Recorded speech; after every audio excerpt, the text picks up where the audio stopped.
Let's go to Nova Scotia. James. Good morning, boys. Happy birthday, Jimmy. Hi, buddy. Hey, man. This happens more than you think, and you're making it sound like a big deal, but really it's not. If you figure it's an A320, it's at altitude, it cruises at 460 knots, which is around 8 miles a minute.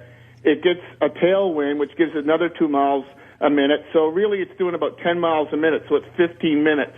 At the later stage of flight, the first officer is doing all the paperwork in order to give when he lands.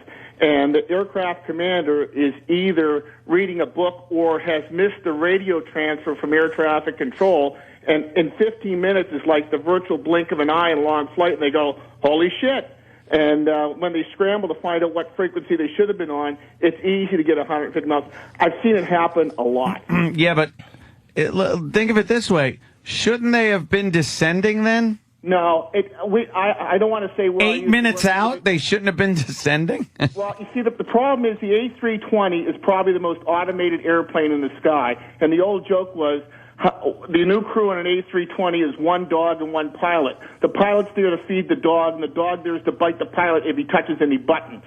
And I like that. Jesus Christ. So, they do automatic landing and takeoff, and they've become so acclimated to the aircraft doing its own descent profile that all they've become is human backups for the computer. So they're toddling around doing their paperwork and realize, holy shit, they forgot to flick the button to start the flight management system approach, and there we are stuck at altitude. Like I worked at an airport where, the guy should be around 3,200 to 2,200 feet on approach, and there you see him going over the top at 30,000 feet. You're going, hello? Oh, shit. And it does happen more than you think, but it's not a case of asleep or arguing. More likely they missed the frequency from the last sector to new sector and weren't paying attention to what was going on. But how did the computer on autopilot not know that they had overflown? Because at some point you have to go from in-flight on autopilot. Autopilot will go forever at altitude so long as you don't touch anything. But there comes a certain coordinate where you say, okay, at this point, do what's called an FMS approach. He flicks the button, and the aircraft does its own descent, its own turn, right down to the pavement.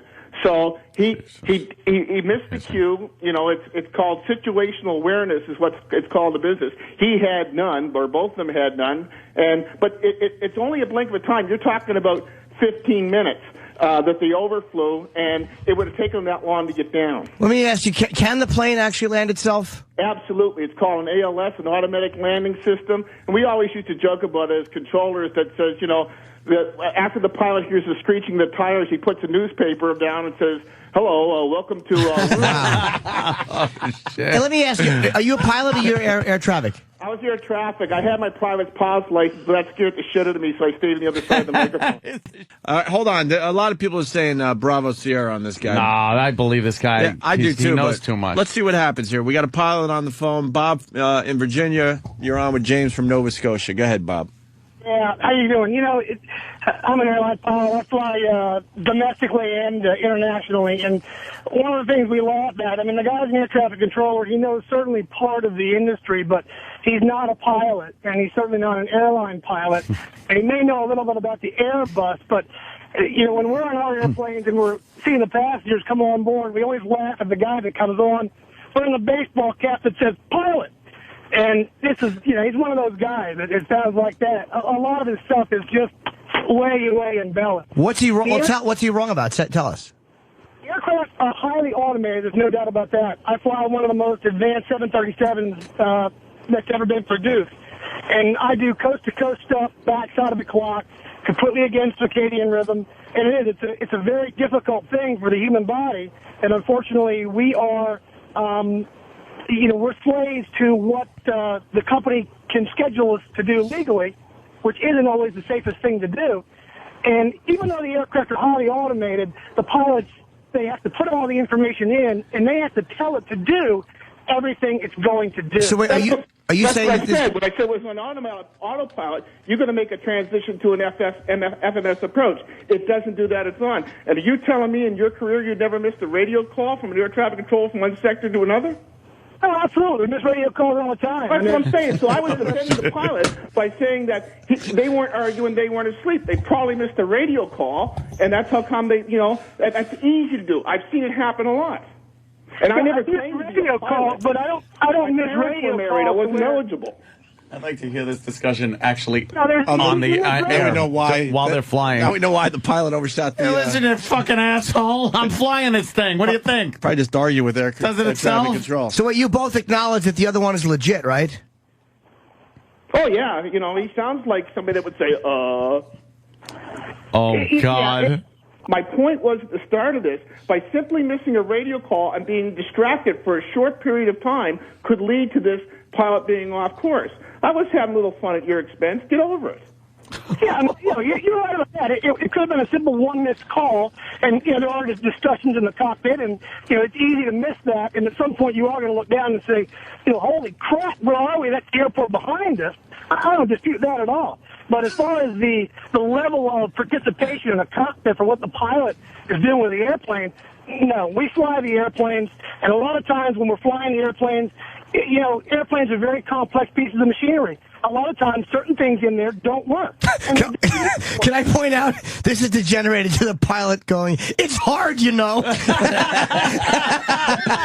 We've all been in that position. What I do is hard. Right. Because you have nothing else. Joke that the crew of an Airbus is a dog and a pilot? Like, I just invented that. You've never heard that before? Oh, that's a freaking hilarious joke, absolutely. And as the airplane operated, you heard a lot about that. But, it's like your computer at home. If you program a bunch of crap into your computer at home, it's not going to do anything. All right, excuse me. I got to jump in for a second because Brian in Poughkeepsie has a very good idea. I mean, you guys going back and fighting and stuff. After you make your point, could you please say over? Please. We never say over. No, it's never over. No. I got to ask the pilot something, though. Uh-oh. Don't you also, because I've noticed this on approach a lot of times, if there's a lot of thunderclouds and whatnot, you guys will kind of weave through them and find clear air in between the clouds. Absolutely. There's, the updraft and downdraft and turbulence inside of a towering cumulus type of thunderstorm can be very severe. Yeah, so you guys kind of avoid those. Absolutely. It's part of our operating standard. We are required to maintain a certain distance from those clouds because of that. And that's why you'll see them doing that, weaving all over the place, both climbing out and descending. They really don't want to be going through the clouds. It's just too bumpy and uncomfortable for everybody on the aircraft. The aircraft could handle it. All right. And thank you. We're going to hand you off now to, I guess, your wife or girlfriend. Thanks a lot. Hey, what do you guys think of Sully and what he did? That guy was, cool. He just pressed a button and the fucking plane landed Exactly. in the water. The dog was pissing. He pressed it. He handed the dog the paper. It. We got a little joke. It's called a pool party. Everybody gets out. Their feet get wet. I love this. This has gotten into pilots are faggots, air traffic controllers eat shit. The war between these two. But the bottom line is the pilot will always get more pussy than the air traffic controller. That's right. Absolutely. The pilot goes, absolutely. Hey, Anthony, do you know what you call a 300-pound air traffic controller? What? The skinny guy. Why do you guys hate each other? Don't you have to work together? This is hysterical. These two are depending on each other. This isn't good. I don't want to fly anytime soon. I love this. Why is there such animosity? Did you hear why Sully had to walk the cabin twice after that put down in the Hudson? Why? He was looking for a free newspaper. The pilots in their newspapers. The air traffic controllers with their food. They have no respect for each other. No, I did. The air traffic controller, we shit on ourselves, too. I mean, I got the greatest respect for these guys. It's the best job you can get sitting down all day doing nothing. But, it's a good deal. Hey, it's back to you, air traffic controller. That was me. Oh, that was It's just a little self-deprecation. Yeah. Yeah, I think there's an old saying. It's something like, if only I had as many days off as my neighbors think I did, if only I got laid as much as my mother-in-law thinks I did, and if only I made as much money as my wife thinks I did, and then being a pilot would be a good job. So, well, they say on layovers that pilots get sex 90% of the nights that they're laid over, and 10% of that time it's with a partner. They're fucking comedians, these guys.